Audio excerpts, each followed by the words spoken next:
지난 5월 5일 새벽 23살 장윤기는 광주 광산구 도심에서 일면식도 없던 여고생 이채원 양을 납치해 흉기로 무참히 살해했습니다. 우발적 범행이라고 주장했고 경찰은 성범죄는 적용하지 않고 살인 등 혐의로만 검찰에 사건을 넘겼습니다. 그런데 경찰이 성범죄 목적을 입증할 핵심 증거들을 초동 수사 과정에서 놓쳤던 걸로 확인됐습니다. 장 씨 주거지를 압수수색하면서 일부가 훼손된 리얼돌 여러 개가 있는 걸 파악하고도 확보조차 하지 않은 건데 그 직후 장 씨 아버지가 리얼돌들을 해체한 뒤 광주시 여러 곳에 나눠 버린 걸로 파악됐습니다. 장 씨는 광주 지역에서 근무하는 현직 경찰 중간 간부인 걸로 SBS 취재 결과 확인됐습니다. 경찰은 범행에 쓰인 장윤기의 SUV 차량을 긴급 수색했습니다. 그런데 경찰은 범행 다음 날인 6일 현직 경찰인 장윤기의 아버지에게 차량을 돌려준 것으로 SBS 취재 결과 확인됐습니다.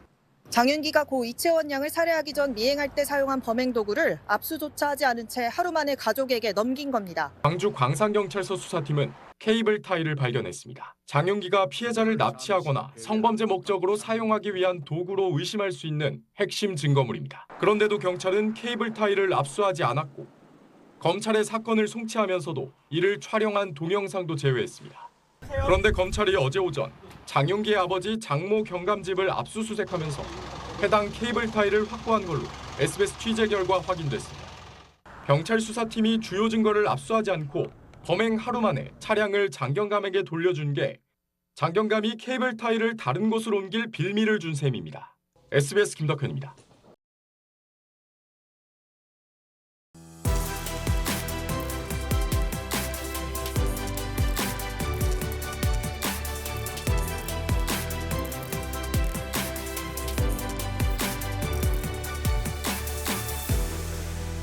지난해 9월 서울중앙지검으로부터 3,841만 원의 형사 보상금을 지급받은 이윤수 씨. 지시받은 장소에 가서 박스를 수거한 뒤 특정 장소에 놓아두는 업무였습니다. 배송일을 시작하고 20여일 뒤인 2024년 4월 24일 밤 이윤수 씨에게 특이한 제안이 왔습니다. 서울, 부산 한 건 가능한가요? 원래 한 번 배송을 하면 15만 원을 받았는데 이번에 배송하면 50만 원으로 늘려주겠다. 이윤수 씨는 친구에게 마약 아니냐며 농담조에 문자 메시지를 보냈습니다. 녹양역 앞에 도착한 이윤수 씨. 새벽 1시 반쯤 한 외국인으로부터 가방을 넘겨받았습니다. 그 순간 잠복하고 있던 경찰이 이 씨를 덮쳤습니다. 그가 배송해야 했던 물건, 진짜 마약이었던 겁니다. 마약 가방 배송을 지시한 당사자에게 전화를 걸도록 시켰습니다. 지시자를 검거하기 위해서였습니다. 이게 진짜 마약인 것 같아가지고 무서워서 어떻게 해야 되지 하고 있다가 전화 드렸어요. 형이 널 속인 건 미안하고. 정상적이라면 사건은 여기서 마무리돼야 합니다. 하지만 검찰은 아니었습니다. 마약 유통 조직의 공범으로 형사처벌해달라며 이윤수 씨를 구속 상태로 재판에 넘겨버렸습니다. 검찰이 이 씨의 유죄를 주장하며 제시한 핵심 물증, 이 씨가 친구와 주고받은 그 문자 메시지였습니다. 검찰이 수사 과정에서 저지른 문제점을 조목조목 지적했습니다. 이 중 하나가 검사의 객관 의무 위반, 즉 무죄를 입증하는 명백한 증거를 배척하는 등 의도를 갖고 수사에 임한 것으로 보인다는 점입니다.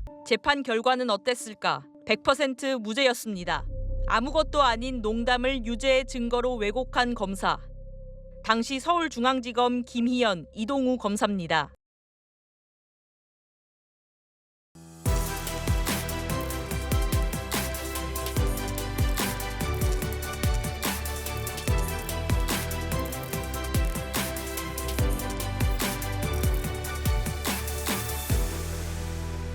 근거 없는 망상론과 조롱 혐오의 언어들은 SNS를 통해 고스란히 전달되고 있습니다.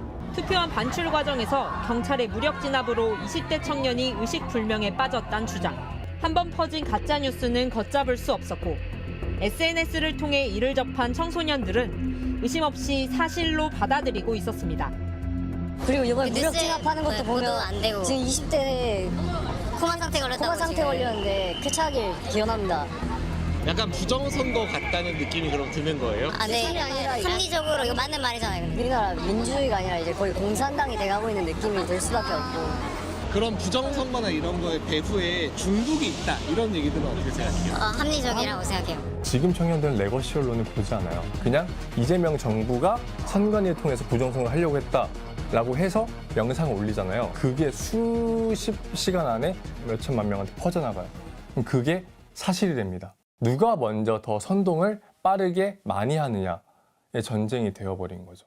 스트레이트는 요즘 10대들의 정치적 성향과 SNS의 영향 등을 더 자세히 파악하기 위해 청소년 독립언론 토끼풀과 함께 만 13세에서 18세의 청소년 1,697명을 대상으로 온라인 설문조사를 진행했습니다. 예상대로 청소년들이 뉴스를 접하는 경로는 SNS가 78%로 압도적이었습니다. SNS에서 정치와 관련된 콘텐츠를 매일 보고 있다는 응답자는 57.6%에 달했는데 그중에서도 정치 관련된 콘텐츠를 어디에서 보는지 물었더니 84.5%, 거의 대부분의 응답자가 인스타그램이라고 답했고 유튜브가 그 다음이었습니다. 음모론을 다 믿어요. 자기 스스로 생각하지 않고 그냥 자기가 들은 거를 자기가 머릿속에 넣고 그걸 자기 생각이라고 착각을 하는데 비판적 사고가 뭔지 잘 모르는 상태에서 그냥 자기가 비판적 사고를 하고 있다고 지금 착각을 하고 있는 거예요.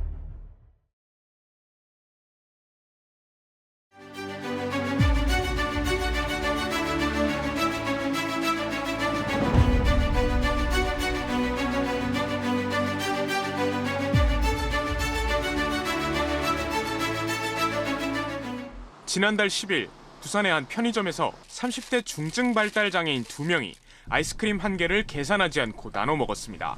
이들이 먹은 아이스크림 값은 1,500원. 장애인 부모들은 죄송하다며 10만 원을 배상했고 점주는 처벌을 원치 않는다고 했지만 경찰은 이들을 검찰에 송치했습니다. 부산진경찰서가 발달 장애인 2명을 송치하면서 적용한 혐의는 특수절도였습니다. 1,500원짜리 아이스크림을 계산하지 않고 먹은 지적장애 2급 장애인에게 경찰이 질문을 시작합니다. 그러자 수사관은 훔쳤다는 단어를 반복하며 친구가 훔치라고 지시했냐, 편의점 가기 전부터 훔치려고 공모한 거냐고 캐묻습니다. 장애인은 같이 먹고 싶어 그랬다면서도 훔쳤다고 답합니다. 발달 장애인의 특성상 상대방 질문 방향에 따라서 대답을 하게 되는 거죠. 이게 발달 장애인의 정신적 취약성이라고 이야기하는 부분입니다. 공모도 지시도 없었고 그저 같이 먹고 싶어서 훔쳤다는데 경찰은 갑자기 함께 먹어 합동에 절취했다며 특수절도 혐의를 적용합니다. 이어 특수절도가 뭔지 설명도 없이 조사를 종결합니다. 아이스크림을 훔쳐가 먹었어? 네. 아이스크림을 둘이 가가지고 안 훔쳤어? 네.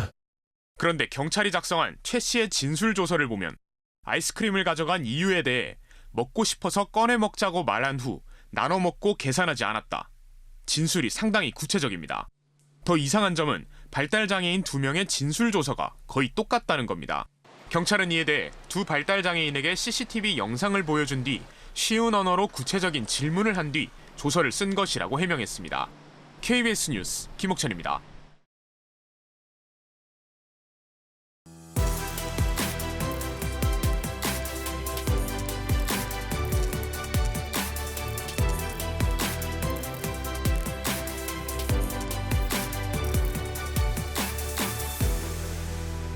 드넓은 갯벌을 품은 어촌 마을의 우뚝 선 2층 건물. 어촌 뉴딜 사업으로 22억 원을 들인 다목적 센터입니다. 대규모 주민 회의 공간과 갯벌 체험 시설을 갖춰 4년 전 문을 열었지만 찾아오는 관광객은 없습니다. 사무실 컴퓨터는 비닐도 뜯지 않았습니다. 이 마을에만 94억 원이 쓰였습니다. 막대한 예산을 쏟아부었지만 선심성 토목 사업에 그쳤다는 비판이 나오는 이유입니다. 2019년부터 운영된 해양수산부의 어촌뉴딜 사업 평가 선정위원회. 자치단체가 낸 서류를 평가하고 현장을 확인해 사업 대상지를 선정합니다. 그런데 이 평가 선정위원회에 해수부 산하기관인 어촌어항공단 퇴직 임원이 다수 포함됐던 사실이 확인됐습니다. 선정심사와 사업을 공단의 전현직 관계자가 관여하는 구조인 셈입니다. 가리면서 수급자가 돼버리는 거잖아요. 구조에서는 할 수 있는 게 없어요. 돈을 뿌리고 돈을 걷어가는 사람들의 그 어떤 이익, 자기들의 생각, 그걸 넘어서기 어려워요. 2019년부터 4년 동안 전국 3조 원, 경남에만 5,700억 원이 투입된 어촌 뉴딜 300 사업은 이렇게 아무런 평가 없이 마무리됐습니다. 그럼에도 이 사업 같은 방식으로 또 이어지고 있습니다.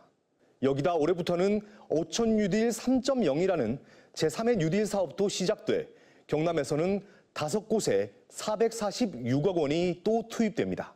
어촌 경제 거점을 만들겠다는 의혹에 앞서서 지난 사업에